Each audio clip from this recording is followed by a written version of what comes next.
Election అప్డేట్స్ను అందరికంటే ముందుగానే తెలుసుకోవాలంటే ఈరోజే ఆర్టీవీ లైవ్ యాప్ని మీ మొబైల్లో డౌన్లోడ్ చేసుకోండి. బ్రహ్మ గురు విష్ణు గురుదేవో మహేశ్వర గురు సాక్షాత్ పరబ్రహ్మ తస్మై శ్రీ గురవే నమః.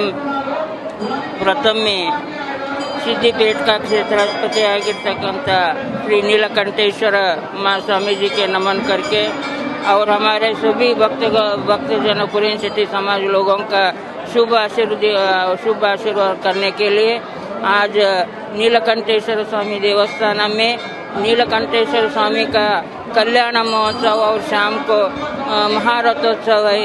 उसी के लिए आप सभी जने आ गए, बहुत संतोष हो गया. ये हमारा कुरेन शेट्टी समाज का बहुत बड़ा ये है, बहुत बड़ा समाज है. वो कर्नाटक, महाराष्ट्र, गुजरात, आंध्र, तमिलनाडु, उड़ीसा में बहुत स्टेट में हमारा कुरेन शेट्टी लोग है. ये भी यदि ये सिद्धिपेट में और बीपेट, बिकनूर, मीडक और कामारेड्डी और इसमें ये सभी कुरेन शेट्टी समाज लोगों को नीलकंठी समाज कर को बोलते हैं. अभी वहाँ हैदराबाद में जानरा लोग कर को बोलते हैं. महाराष्ट्र में कुरेन शेट्टी समाज को कोष्टी नाम से बुलाते हैं. और इसी तरह कोष्टी, जानरा, जाडर और हिरे कुरेन शेट्टी, बिड़े कुरेन शेट्टी, नीलकंठ को नीलकंठी और सभी लोग हमारा एक ही कुरेन शेट्टी लोग है. उनका ये वैशिष्ट बहुत वैशिष्ट्यपूर्ण है क्योंकि ये सभी भक्त लोगों का 66 गोत्र है. ये गोत्र आदि परमात्मा से आए हुए है. ये 66 गोत्र में ये 66 गोत्र में कोई एक गोत्र बोले तो वो कुरेन शेट्टी लोग है. उसी के लिए हमारे ये जो भी लोग है ये मांतगोंड का ये सरने मांतगोंड का आर्य गोत्र है, सूर्य गोत्र है. वो सिद्धिपेट में रहे तो भी हमारा कुरेन शेट्टी लोगों का मांतगोंड का सूर्य गोत्र होता. कर्नाटक में रहे तो भी मांतगोंड का सूर्य गोत्र होता और आंध्र में हुए तो भी सूर्य गोत्र होता है. इसी के लिए सभी कड़वे रघु और नरसिंहलु ये सभी कड़वे रघु ये सभी हमारा नीलकंठी लोग है. वो सभी एक है. उसी के लिए सभी मिलजुल सकते ऐसा कार्यक्रम के तो सब जने संगठन होता और समाज का वैशिष्ट और शोभा बढ़ाते.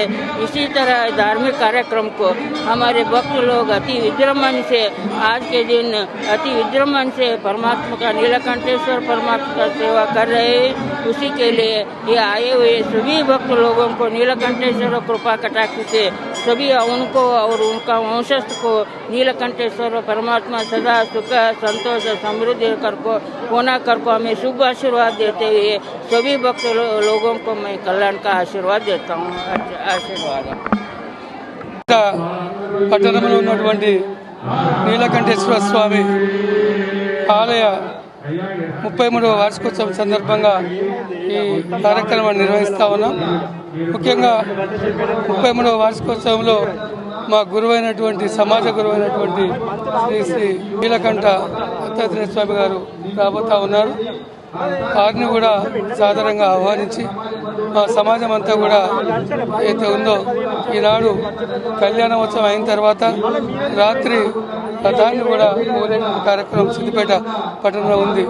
అందుకే ఆ ఊరేగింపులో కూడా అంగరంగ వైభవంగా సమాజ పెద్దలు, మా అక్క చెల్లెళ్ళు, అన్నదమ్ములు, సిద్దిపేట ప్రజలు అందరూ కూడా పాల్గొని దాన్ని విజయవంతం చేస్తారు.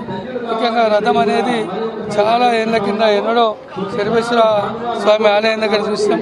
మళ్ళీ అదే సాంప్రదాయాన్ని కొనసాగించే విధంగా కొత్త రథాన్ని చేసి ఈనాడు సిద్దిపేట పట్టణంలో ఊరేగింపుగా తీసుకువెళ్ళినందుకు అందరూ కూడా పాల్గొని ఈ కార్యక్రమాన్ని విజయవంతం చేయాలని కూడా ఈ సందర్భంగా కోరుతా ఉన్నాను. ఈరోజు శ్రీ గౌరీ సమేత నీలకంఠేశ్వర స్వామి దేవస్థానం యొక్క 33వ కళ్యాణ వార్షికోత్సవం ఈరోజు అంగరంగ వైభవంగా ఇక్కడ నిర్వహిస్తున్నాం. ఇక్కడ విచ్చేసినటువంటి భక్తులందరికీ కూడా మేము ఈరోజు ఘన స్వాగతం తెలియజేస్తున్నాం. ఇంకొకటి ఏమిటి అంటే ఈరోజు ప్రత్యేకమైనటువంటి దినం.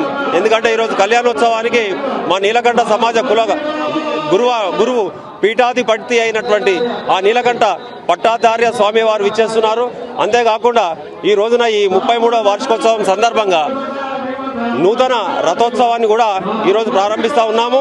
ఈ యొక్క రథము ఇక్కడ నుండి సాయంత్రము 4:30కు బయలుదేరి ఇక్కడ నుండి ముస్తాబాద్ చౌరస్తా నుండి, అక్కడ నుండి కాంచెట్ చౌరస్తా, వెంకటేశ్వర్ల గుడి, అక్కడ నుండి మార్కెట్ చౌరస్తా, సుభాష్ రోడ్ ద్వారా బస్టాండ్ నుండి విక్టోరియాకి చౌరస్తా నుండి, భారత్ నగర్ నుండి మళ్ళీ సాయిబాబా గుడి నుండి ఇక్కడికి చేరుకోవడం జరుగుతుంది. కాబట్టి ఈ యొక్క రథోత్సవంలో భక్తులందరూ కూడా అత్యధిక సంఖ్యలో పాల్గొని ఈ యొక్క రథోత్సవాన్ని విజయవంతం చేసి ఆ నీలకంఠేశ్వరి యొక్క కృపకు పాత్రలు కావాల్సిందిగా కోరుచున్నాము. ఈ రోజున ఇక్కడ 3 రోజులుగా ఉత్సవాలు నిర్వహించడం జరుగుతుంది. 27వ తేదీన అంకురార్పణ చేయడం జరిగింది. అదే రోజున వీరభద్ర ప్రస్థానం చేయడం జరిగింది. నిన్న అమ్మవారి పూజతో పాటు అన్ని రకాల పూజలు నిన్న నిర్వహించుకొని ఈ రోజున అభిషేకము, స్వామివారి యొక్క కళ్యాణం అంగరంగ వైభవంగా ఇక్కడ జరుగుతుంది. ఆ స్వామివారి కళ్యాణానికి ఆ విచ్చేస్తున్నటువంటి శ్రీ నీలకంఠ పట్టాచార్య స్వామివారికి మరొకసారి స్వాగతం తెలియజేస్తూ ఈ యొక్క కార్యక్రమంలో పాల్గొనవలసిందిగా కోరుకుంటూ ఈ రథోత్సవంలో కూడా పాల్గొని ఆ భక్తులందరూ కూడా నీలకంఠేశ్వరుని కృపకు పాత్రులు కావాల్సిందిగా కోరుచున్నాం. నమస్కారం. మరిన్ని వీడియోస్ కోసం ఛానల్ ని సబ్స్క్రైబ్ చేయండి. లేటెస్ట్ అప్డేట్స్ కోసం వాట్సాప్ ఛానల్ ని ఫాలో చేయండి. అండ్ లింక్ డిస్క్రిప్షన్ లో ఉంది.